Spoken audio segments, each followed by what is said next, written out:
This story is titled, Girlfriend Mocked Me in Front of Friends and Colleagues at Our Engagement.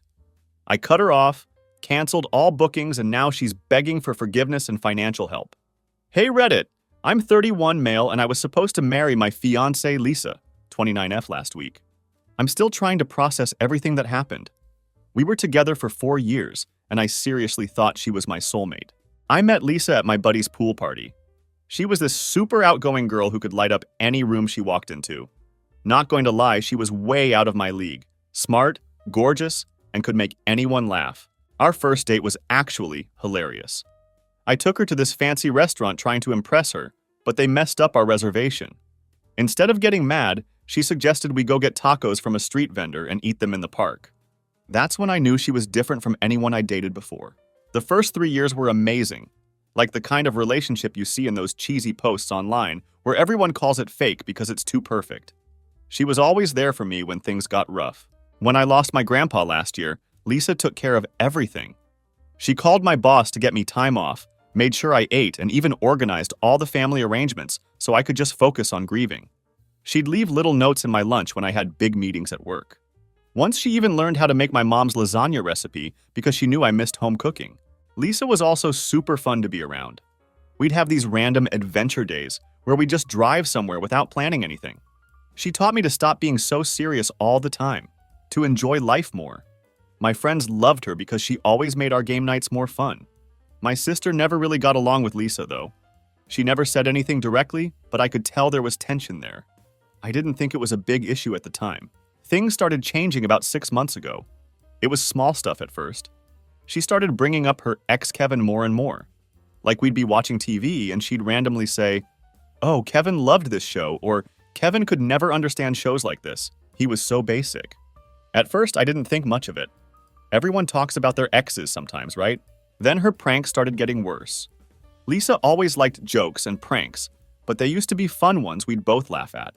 Like this one time she replaced all my socks with bright yellow ones before an important meeting. It was funny because she knew I had these shoes where no one would see them anyway. But lately, her pranks started feeling different, almost mean. When I got this huge promotion at my graphic design agency that I'd been working towards for 2 years, instead of being excited like she used to be about my wins, she gave this weird speech at my celebration. She stood right there in front of my coworkers, my boss, and my parents, talking about how I probably just got lucky and my boss felt sorry for me. Everyone was just standing there awkwardly while she laughed. The old Lisa would have never done that. She used to be my biggest cheerleader. The proposal is when I really started noticing something was off. I'd spent months planning it, saved up for this super fancy restaurant, got her favorite flowers, and even had the restaurant help set up this special dessert presentation with the ring. When I got down on one knee, she pretended she didn't want to marry me for 5 whole minutes. She just sat there going, "Oh, I don't know," while everyone in the restaurant stared at us. When she finally said yes and laughed, saying it was just a joke, something felt wrong. The old Lisa would have maybe played along for a few seconds, but she would have never let me sit there feeling stupid for that long. It's weird looking back now. The same things I used to love about her, her spontaneity, her sense of humor, her outgoing personality, started feeling different, like she wasn't doing things to make us both happy anymore, but just to get attention or laughs from other people. Every time I tried talking to her about how her pranks were making me feel lately, she'd just say, "OMG, babe, learn to take a joke," or "Why are you so sensitive?" The old Lisa would have listened. We used to be able to talk about anything. My best friend started noticing the change too. He'd say stuff like, "Dude, is Lisa okay? She's acting different." But I kept making excuses because I remembered how great things used to be. I kept telling myself maybe she was just stressed about the wedding or work or something. The Lisa I fell in love with was this amazing, caring person who made me want to be better. She'd surprise me with my favorite snacks when I was having a bad day. Remember random stuff I mentioned months ago? And always knew how to make me laugh when I was down. That's why it took me so long to notice when things started changing. When you love someone that much, you don't want to see the bad stuff. But man, the changes kept coming. Looking back now, I can see all these red flags popping up one after another. It's like watching a replay of a game where you already know the ending. All the signs are so obvious now. But when you're in the middle of it, you just keep hoping things will go back to normal. Anyway, about 2 months before the wedding, things got really weird. Like the kind of weird where you know something's wrong, but can't put your finger on it. Lisa started talking about her ex Kevin way more. She'd always bring him up in these backhanded compliment kind of ways. Like we'd be at dinner, and I'd be telling her about this new project at work, and she'd go, "This is why you're so much better than Kevin. He could barely handle basic design software, and here you are managing major client projects." Or we'd be grocery shopping, and I'd be checking the nutrition labels, trying to eat healthy and all that. And she'd be like, "Kevin never cared about this stuff. He'd just grab whatever was cheapest. He was so simple." At first I thought maybe she was just trying to make me feel good or whatever, but it kept happening more and more. We'd be watching a documentary about space or something, and she'd say, "Kevin would never watch stuff like this. It was too complicated for him. He just watched sports all day." But the way she said it was weird, like she missed how simple he was. Then I started noticing she was always on her phone, like always. During dinner while watching TV, even when we were trying to plan wedding stuff. She'd get these texts and turn her phone away real quick if I walked by. I'm not usually the jealous type, but something felt off. One night she fell asleep on the couch while watching a movie, and her phone lit up. It was just for a second, but that was all it took. Kevin. My stomach dropped. The message preview flashed across the screen. "Can't wait to see you tomorrow," before disappearing. My brain latched onto every detail. The way his name sat so casually on her screen. How she could still have his number while we were engaged. The emoji, small and harmless, but suddenly full of meaning I didn't want to unpack. I tried to breathe, to tell myself it could be innocent. Maybe she was just meeting an old friend. Maybe it was about the wedding. But my gut twisted, telling me what my brain refused to accept. After that, I started paying more attention. Where she went, how long she was gone, the little inconsistencies in her stories. She kept saying she had all these wedding planning meetings with her bridesmaids, but something wasn't adding up. So one day I decided to follow her. I felt ridiculous doing it, like some paranoid boyfriend in a bad movie. But I needed to know, needed to see for myself. She pulled into a coffee shop downtown, parked, and walked inside. No bridesmaids, no wedding planners, just him. Kevin was already there, waiting for her at a table near the window. I stayed outside, standing by a lamppost like some shadow in the night. My heart pounded in my ears as I watched them. They weren't just talking. They weren't just catching up. They looked comfortable, familiar, like two people with history, like two people who'd been doing this for a while. She laughed at something he said, tilting her head in that way she always did when she was flirting, twisting a strand of hair around her finger, flashing that easy, intimate smile that used to be reserved for me. I felt sick. My hands clenched into fists. I wanted to burst through the door, call her out right there in front of everyone, but I couldn't move, couldn't breathe. I just stood there watching through the window like some idiot who didn't see this coming, like a fool who thought he was marrying the love of his life when in reality she was already slipping away. I didn't confront her when she came back. Maybe I should have, but I wanted to see how far this would go. Over the next few weeks, I noticed more stuff. She'd say she was going dress shopping with her mom, but her mom would call me asking about wedding details during that exact time. She'd claim she had late meetings at work, but her coworker, who I'm friends with, mentioned she'd left early that day. Her bridesmaids were acting weird too. They'd give me these looks whenever wedding stuff came up, like they knew something I didn't. They'd be whispering and then shut up real quick when I walked by. All except one of her bridesmaids. I'll call her Olivia.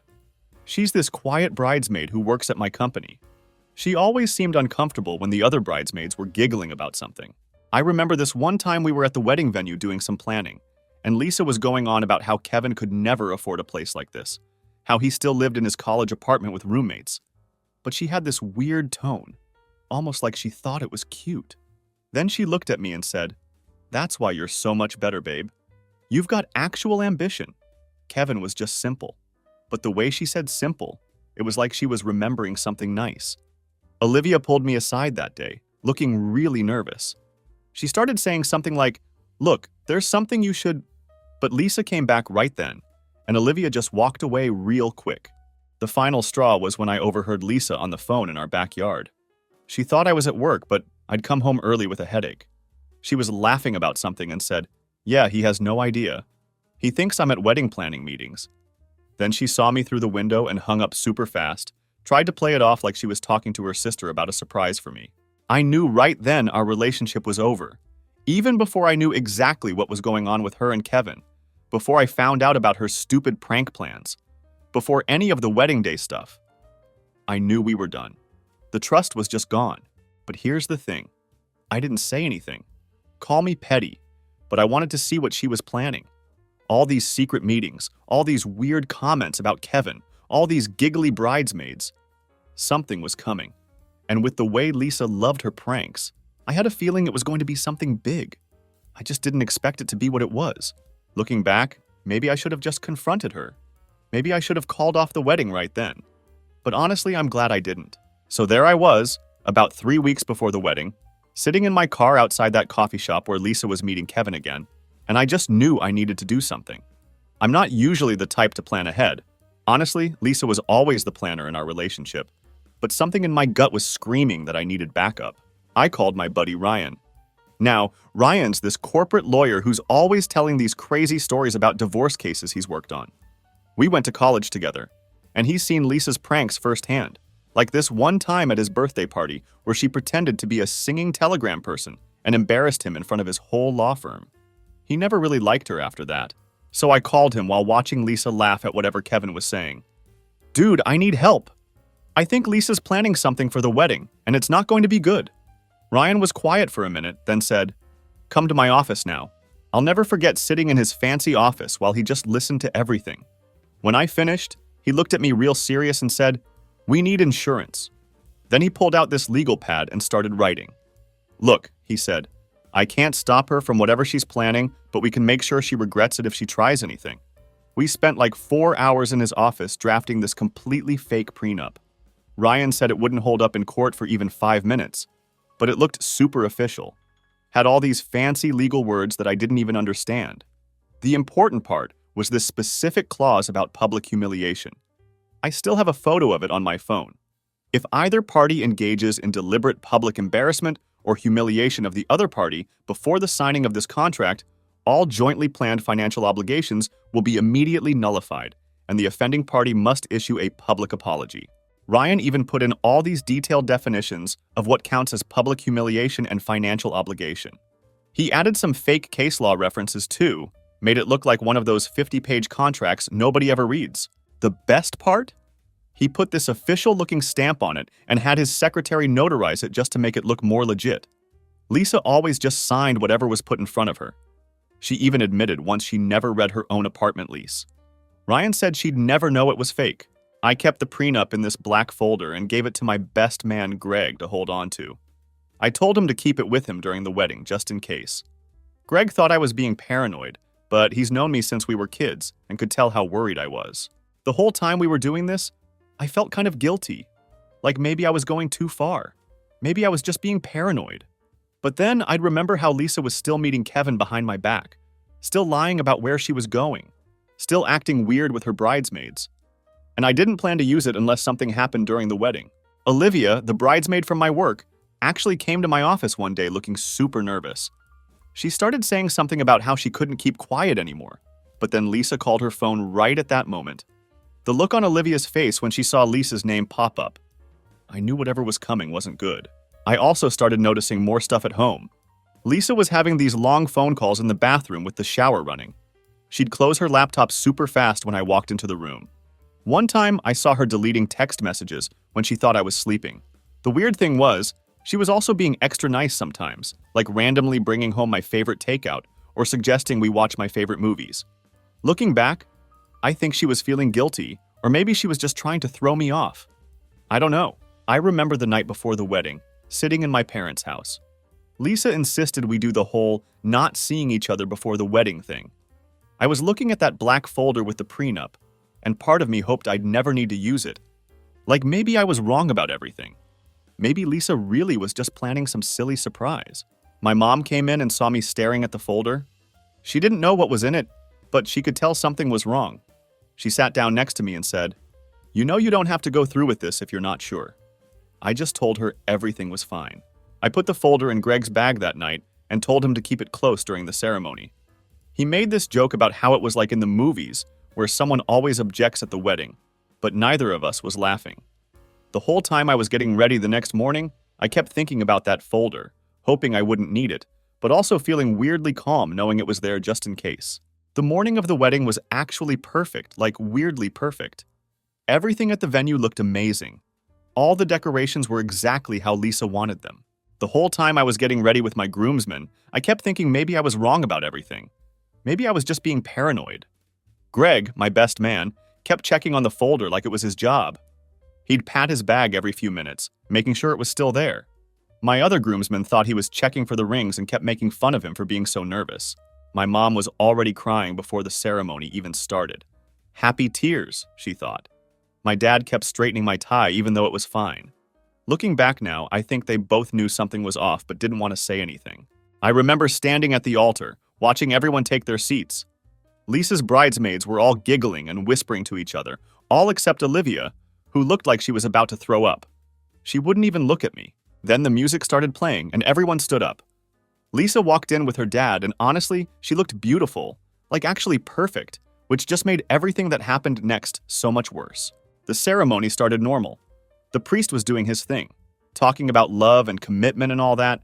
I was actually starting to feel stupid about having that prenup in Greg's bag. Then we got to the vows. Right before we were supposed to say our vows, Lisa did this thing where she grabbed the mic from the priest. He looked super confused, but she just gave him this big smile like, "Don't worry about it." Then she says, all excited, like she's hosting a game show or something, "I have a little surprise for my wonderful soon-to-be husband." My stomach just dropped.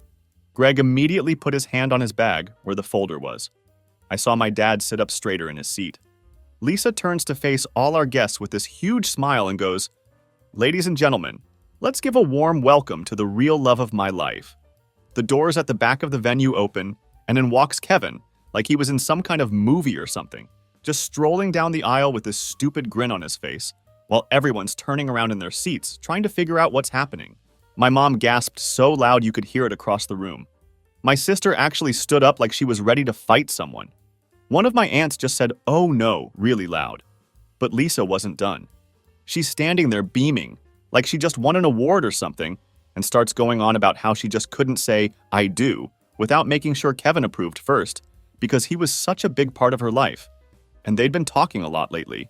Then this idiot Kevin actually walks up to the altar and claps me on the back like we're friends or something. He's got this smirk on his face that I just wanted to punch off. Most of the bridesmaids are giggling, like this is the funniest thing they've ever seen. The priest looks like he wants to disappear. Olivia's actually crying now, like full-on tears running down her face.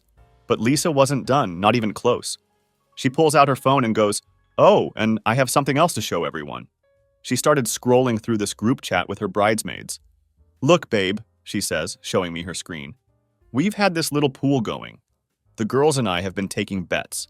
I'm looking at these messages, and I swear my brain just stopped working for a second.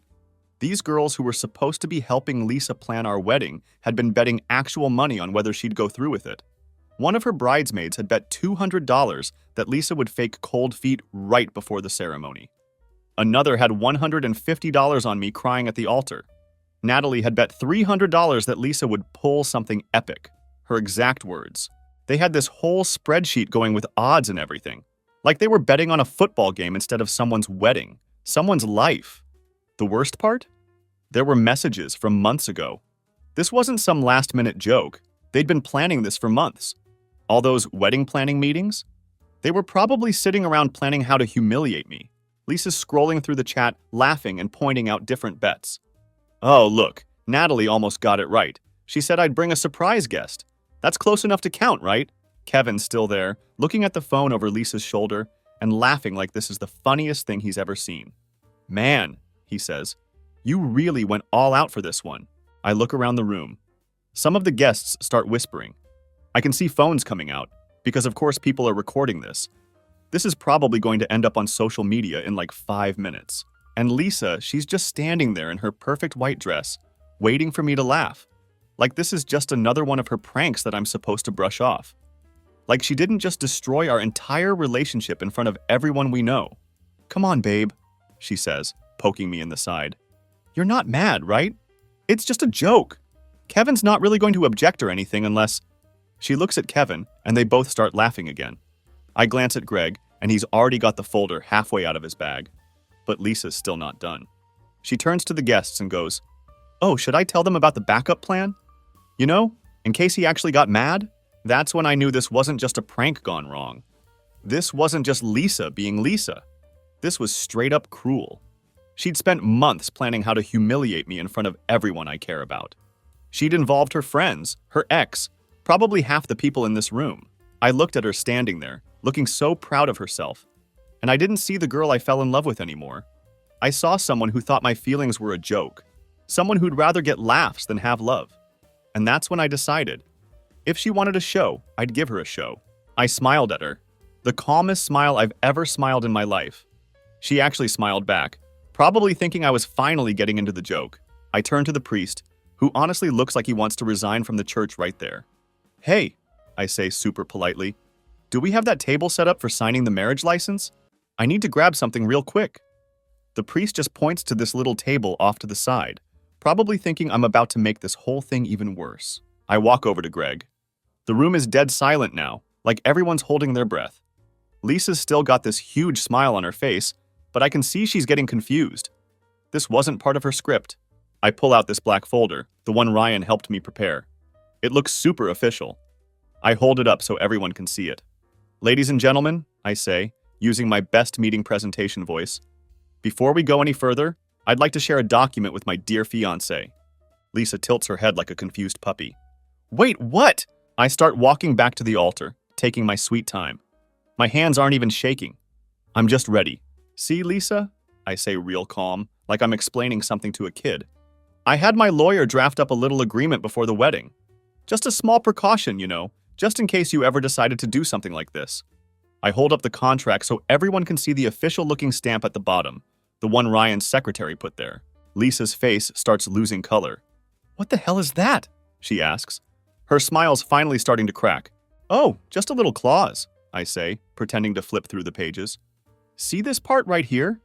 It states that if either party engages in public humiliation before signing the marriage license, then all joint financial obligations, like the wedding, honeymoon, and shared assets, are immediately null and void. The guests gasp, like an actual group gasp, like in movies when someone reveals the killer. Lisa's blinking real fast now, like she's trying to wake up from a bad dream. Wait, what? That's not real. That can't be real. Oh, it's very real, I say, channeling my inner lawyer. It also requires the guilty party to issue a public apology right here in front of all our guests. Kevin finally stops smirking. Dude, you can't be serious. This is a joke, right? I turn to look at him and give him the biggest smile. Oh, I take pranks very seriously, don't you, Kevin? Since you helped plan this one and all? Lisa's starting to sweat now. Her perfect makeup's getting a little messy.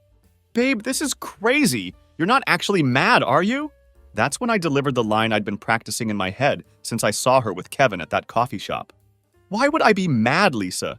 This is hilarious. It's all part of the fun, right? I snapped the folder shut real loud. I'm canceling the entire wedding. Dead silence. Like you could hear a pin drop from across the room. Lisa's perfect smile just shatters. Wait, what? Oh, don't look so shocked, I say, tucking the folder under my arm. You had your joke. Now it's my turn. Wedding's off. The room explodes, like actually explodes, with whispers and gasps. The priest backs away from us like we're both crazy. The bridesmaids finally stop giggling. Lisa's face goes from pale white to bright red in like 2 seconds. You're joking, she says, but her voice is shaking now. Am I? I look at Greg. Hey man, would you do the honors? Greg, absolute legend that he is, pulls out his phone, hits play, and hit the road jack, starts blasting through the venue speakers. Some guests actually start laughing. Others just sit there in shock. A few get up and start leaving. Smart move, honestly. Lisa looks like she's about to pass out. You're not serious, she keeps saying. You're not walking away. I just grin. I literally am. I turn to my parents. Mom's actually smiling now through her tears, and Dad looks proud for the first time all day. I think we're done here. My dad immediately stands up and starts telling guests the wedding is over. Always the practical one, my dad. Then I turn back to Kevin, who's trying to slowly back away from the altar. Hey, Kevin, I call out. You like stealing people's fiancés, right? Well, congrats, she's all yours. That finally wipes the smirk off his face. Lisa spins around to look at him. Kevin, tell him this is stupid, but Kevin's already heading for the door. I think I'm going to head out, actually. The bridesmaids are all looking at their feet now. Some guests are straight up laughing, and Lisa looks like her whole world just collapsed. "You can't just leave me like this," she screams. I stop at the end of the aisle and turn around one last time. "Lisa, you love attention so much." "Well, congratulations, you're getting it." And with that, I walked out of my own wedding. The next 24 hours were crazy. My phone basically exploded with messages and missed calls from Lisa. Like, we're talking hundreds of messages. At first, she acted all confused, like she couldn't understand why I left. She kept saying stuff like, "It was just a joke," and "Why are you being so dramatic?" Then she got mad. Started sending these long messages about how I humiliated her. Ironic, right? And how she couldn't believe I would ruin our wedding over a silly prank. She even tried saying I had no right to walk out on her like that. But here's where it gets good. Remember that group chat where they were placing bets? Greg, being the absolute genius he is, had taken screenshots of everything before we left from one of the bridesmaids' phones. All their messages about planning this prank, all the bets they placed, even messages from months ago where they were discussing different ways to mess with me at the wedding. Lisa tried telling people I abandoned her at the altar. She started playing victim on social media and everything. But then those screenshots started making rounds. Turns out people don't really like it when you turn someone's wedding into a betting game. The fallout was epic.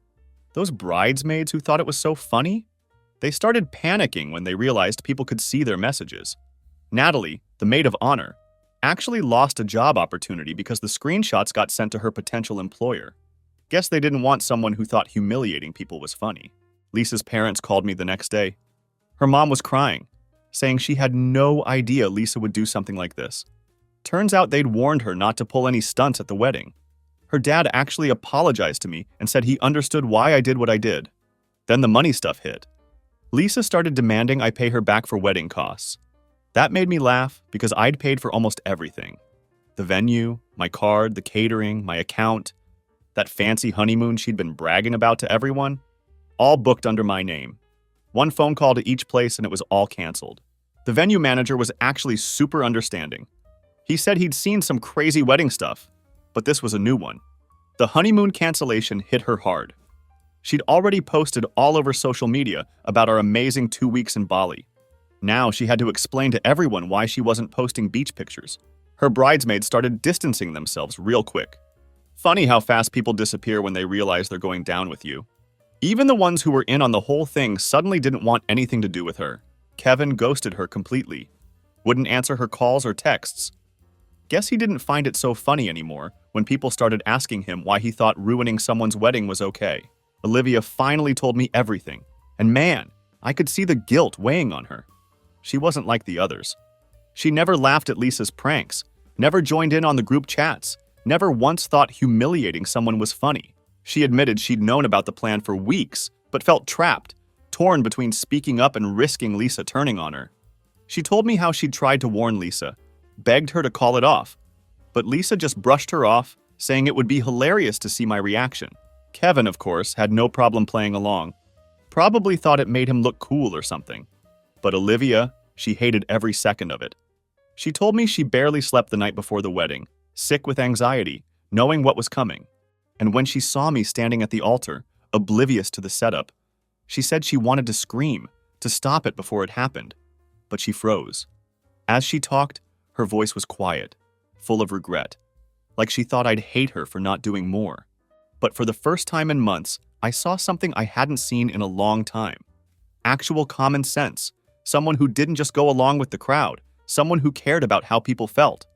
And honestly, that stuck with me more than the whole wedding disaster ever did. A week after everything, Lisa showed up at my apartment looking like she hadn't slept in days. She was still wearing her engagement ring. She started crying about how sorry she was, how she never meant for things to go this far, how she still loved me, and we could fix this. I just handed her an envelope. Inside was an invitation to a fake wedding rehearsal. Same venue, same time as our wedding was supposed to be. The guest list? Everyone who saw her little prank. No groom's name, just a note saying, "Now we're even." She stood there reading it like 5 times before she got it. When she looked up, I just shut the door in her face. Remember all those phones recording at the wedding? Yeah, clips started showing up online. People started calling her the bride who got left as a joke. Her own prank turned into a meme. Some of Lisa's friends tried defending her online, saying I should have taken the joke better, but then more screenshots would appear, showing how long they'd planned this, how much money they bet, all the mean things they said about me in their group chat. Lisa tried reaching out through mutual friends, saying she'd learned her lesson. But every time someone showed me her messages, they'd end up seeing the screenshots too. Pretty soon, she ran out of people willing to speak up for her. It's been 6 months since the wedding that never was, and Lisa never really bounced back. She kept trying to claw her way back into my life, sending messages about how she could fix everything if I just gave her another chance. Like chances were some unlimited resource she hadn't already burned through with every one of her stupid pranks. But I was done. Her bridesmaids, the same ones who laughed along with her, didn't stick around either. Natalie, the ex-maid of honor, even sent this long-winded apology about how she should have warned me and felt awful about what happened. Too little, too late. Turns out when the joke's over and the audience leaves, the one who played the fool is the only one left standing in the mess. Kevin? He blocked Lisa on everything and started telling people he was manipulated into the whole thing. Last I heard, he moved back to his hometown and works at his dad's store now. Guess the simple life wasn't so bad after all. Lisa's parents are still apologizing every time they run into my family. Her mom sent me a Christmas card saying she thinks about that day all the time and wishes she'd seen the signs earlier. Her dad actually helped me sell the house Lisa and I were going to move into. But here's the weird part. Something good actually came out of this whole mess. Olivia and I started getting coffee sometimes, just talking, you know? Turns out Olivia had liked me for a while, but obviously never said anything because I was with Lisa. We started hanging out more, nothing serious at first. Just lunch breaks at work, maybe grabbing dinner sometimes. She's different from Lisa in every way possible. Quiet, kind, thinks about other people's feelings, never tries to make jokes at someone else's expense. 3 months after the wedding that wasn't, we started dating officially. My parents love her. Even my sister, who hated Lisa from day one, thinks Olivia's perfect for me. Lisa found out about us through mutual friends and tried starting drama online, saying Olivia stole me from her and that she planned this to happen all along. Nobody believed her. The screenshots of her planning to humiliate me with her ex kind of killed any sympathy people might have had. Speaking of Lisa, she's still trying to fix her reputation. She made this long public apology on Facebook about how she's grown and learned from her mistakes. Then 2 days later, she was in my company's parking lot trying to confront Olivia. Security had to escort her out. My life's actually better now. Got promoted at work. A real one this time, not the one Lisa made fun of. Moved into a new apartment in a better part of town. Olivia and I are taking things slow. We went on vacation last month. Just a small beach trip. Nothing fancy. But it was nice being with someone who didn't feel the need to post every second of it on social media or turn everything into a joke. And oh, I still have the prenup folder. Ryan, my lawyer friend, framed it and gave it to me as a birthday present. It's hanging in my home office now. Olivia thinks it's hilarious. My friends say I dodged a bullet. I think I dodged a whole firing squad. Sometimes I look at old pictures of me and Lisa and can't believe I didn't see what was coming. But you know what they say. When you're wearing rose-colored glasses, red flags just look like flags. The weirdest part? I'm actually grateful it happened. If Lisa hadn't shown her true colors that day, I might have married her. I might have spent years dealing with her pranks and jokes and never known she was meeting up with Kevin behind my back. And instead, I'm with someone who respects me. Someone who thinks love isn't about pranks or social media likes or humiliating your partner for laughs. So yeah, that's where everyone ended up. Lisa's still single and living with her parents. Kevin's back in his hometown. The bridesmaids scattered to different states. And me? I'm actually happy. Turns out sometimes the worst day of your life can lead to the best things happening.